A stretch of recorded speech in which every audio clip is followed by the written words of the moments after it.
So, you did? Okay. oral cavity, nostrils, right? External nares. Okay. When the cat swallows, it's going to go. We did the respiratory system, so this is not the voice box, but the meow box right here. You see the thyroid cartilage laying on top. So that'd be the cat's Adam's apple. And then you see the C-ring cartilage, and you can feel it. Okay, as it goes down, and see how nice and open it is. So this is the trachea.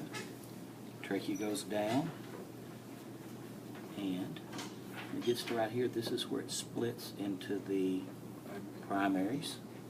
Okay, and then they go into the lungs. So the lungs, we've got the lobes of the lung. 1, 2, 3. And over here, the same. 1, 2, 3 over here. So all these are lungs. Cats have 3 and 3, and we only have 3 and 2, right? Mm-hmm. So they're better than we are. I've got some stuff on my shirt. Uh, Okay. That's pretty much the respiratory system, y'all. And we have to label each of the lungs, like left lateral lobe, left medial, or can we just say, Left, right, left. Just call it lung right now, because I mean, upper, middle, lower, that's pretty, in the cat, not a big deal. Y'all all got that, right? Yeah. Superior, inferior, middle, that's so, yeah, we just call it lung. Okay? So that's the respiratory system. Now let's go do the digestive system. So, swallows in here, so the esophagus is under the trachea, so this is the esophagus here. Okay? So trachea, esophagus. Esophagus comes down, goes under all this, and I decided not to, I forgot the diaphragm in the respiratory system. That's the diaphragm. That's what's going to move up and down we were talking about yesterday. Okay? So, back to esophagus. Esophagus goes down, goes under all this, and I did not release all of that because I wanted us to be able to get to this. This is the stomach right here. And if we trace it up, that's where the esophagus is coming in right there. There. oh, I'm sorry. You're good, you're Right good. there. Don't worry. Okay? So that's the esophagus coming into the stomach. So there is a sphincter there, cardiac sphincter, okay? And then into the large, this whole sac right here is the stomach. So you have the cardia, the fundus, the greater curvature, the lesser curvature in here. And it's going to have this is that greater omentum that hangs off of the front, the lower portion of the stomach. So it connects here. And this is what was covering all of the intestines. So this is all the greater omentum. Okay, so we'll move it out of the way. You can see the fat that's laid in here. So definitely was on the meow mix. Well fed. Okay, so this is the, right here is where the stomach is emptying into the small intestine. So if I can feel this band right here that's a little tougher. This is that sphincter. Pyloric. Pyloric sphincter, so this is the pylorus portion of the stomach into the first part of the small intestine, which is the duodenum. Okay? And if we were lucky, we might could find where all of the liver, where the common bile duct attaches in, and that's that green right there. So I'm assuming that, I can't see it, but I'm assuming that's probably where the liver and the pancreas are going to bring it in. Okay, bringing the digestive enzymes into this duodenum. Okay, so we're going to be duodenum for a little while, and then we turn into the ileum. Okay, so if I trace this around, do some flipping around.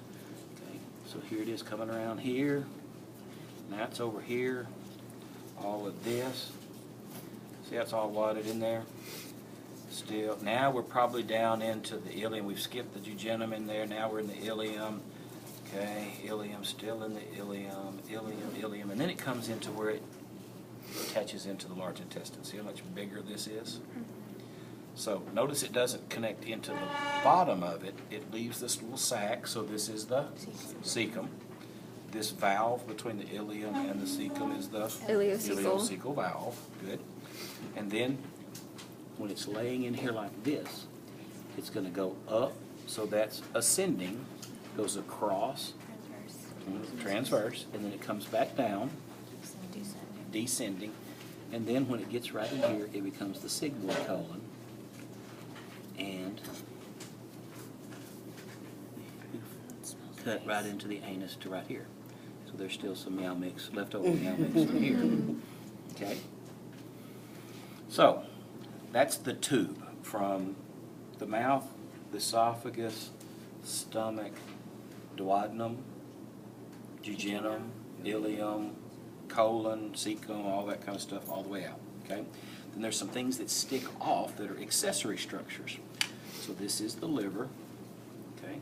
And we know that it's the largest organ in the body, so we can see all of these lobes. We've got this is liver, all of that I got my hands on is liver. So you can see how large it is, okay? And then right here in the middle, that little green guy right there is the gallbladder, okay? And it's deflated at this point. It is just a little sac that stores the bile that is produced from the liver, okay? And that's what that cystic duct backloads it into here.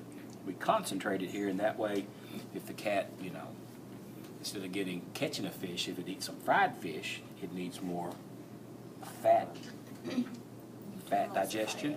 We need to emulsify that fat, so we're going to release a whole bunch of bile. That's going to come from the gallbladder, okay? And then, we have talked about the spleen before. That's this structure that looks like a tongue laying right here. And it looks like, sometimes it looks like an old piece of leather in there. Okay, but that's the spleen. Okay, and then between the stomach and the intestine, we've got the pancreas. So we get that out of the way. And you can see this structure right here is the pancreas. Okay, it's kind of like cottage cheese. It's not. There's not a whole lot to it. It's very soft, very pliable. Okay, and that's what's going to release.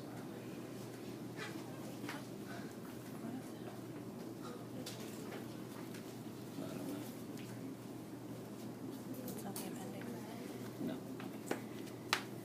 So that's the pancreas. Pancreas, two jobs. One, to maintain blood glucose levels, so we've got insulin and glucagon that are released.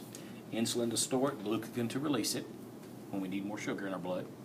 And then it also has the digestive functions that are going to, along with the common bile duct that comes from here, pancreas, these join. That's something called the duodenal ampullae, not something you have to know. And then it dumps into the duodenum. So there's a little bitty hole in the duodenum, okay, the duodenal papillae. It has a little smooth muscle band around it, so when we eat and the food gets ready to move in the small intestine, that's when we open that, release that hepatopancreatic sphincter and allow the juices to come in and mix. We don't do that unless we got something there to mix with, right? So the neat thing about this is as the food moves through, we've got things shutting down the stuff that's behind it and turning on stuff that's in front of it. Okay? Because if I smell, like when I'm driving in, if I smell something, you know, cooking, some eggs or some bacon or something like that, my stomach starts growling, right? So that's that turning this on. If nothing comes in here, I got nothing else to go at. We just stay right here. My stomach growls and growls and growls and growls and growls. Feed me, right? So we don't get to turn it on until we move all the way through. Okay? So what we'll do on the test, what I'd like to do is maybe have a board or a piece of cardboard or something where I can have some stuff up here or up in here, and then some more questions down here. So this usually takes up one whole station with somebody on this side and somebody on this side answering questions. Okay? Y'all can get this out if you want to. It'll be in the refrigerator.